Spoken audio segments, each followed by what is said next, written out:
சாத்தான்குளம் அருகே அழகிவிளை ஐயா நாராயணர் திருக்கோவிலில் நடைபெற்ற திருக்கல்யாண வைபவத்தில் திரளான பக்தர்கள் பங்கேற்று சுவாமி தரிசனம் செய்தனர். தூத்துக்குடி மாவட்டம் சாத்தான்குளத்தை அடுத்த அழகிவிளை ஐயா நாராயண சுவாமி திருக்கோவில் அமைந்துள்ளது. இந்த கோவிலில் பங்குனி மாத திருவிழாவையொட்டி ஐயா நாராயணருக்கும் அம்மை லட்சுமிக்கும் திருமண வைபவம் வெகு விமர்சையாக நடைபெற்றது. முன்னதாக பிரம்ம முகூர்த்தத்தில் ஐயா நாராயணருக்கு சிறப்பு பணிவிடைகள் நடைபெற்றது. இதனைத் தொடர்ந்து ஐயா நாராயணர் மலர் கிரீடம் அணிந்து நையாண்டி மேளம், பேண்ட் வாத்தியங்கள் மற்றும் அதிர்வடிகள் முழங்க சப்பரத்தில் எழுந்தருளினார்.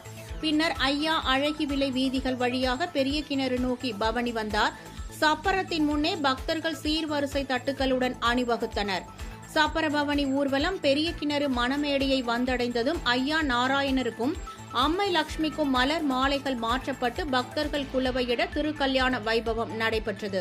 இந்த நிகழ்வில் ஏராளமான பக்தர்கள் கலந்து கொண்டு மலர்களை தூவி ஐயா நாராயணரையும் அம்மை லட்சுமியையும் வாழ்த்தி வணங்கினர்.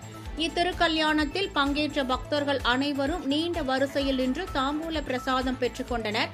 இதனைத் தொடர்ந்து பக்தர்களுக்கு அன்னதானம் வழங்கப்பட்டது.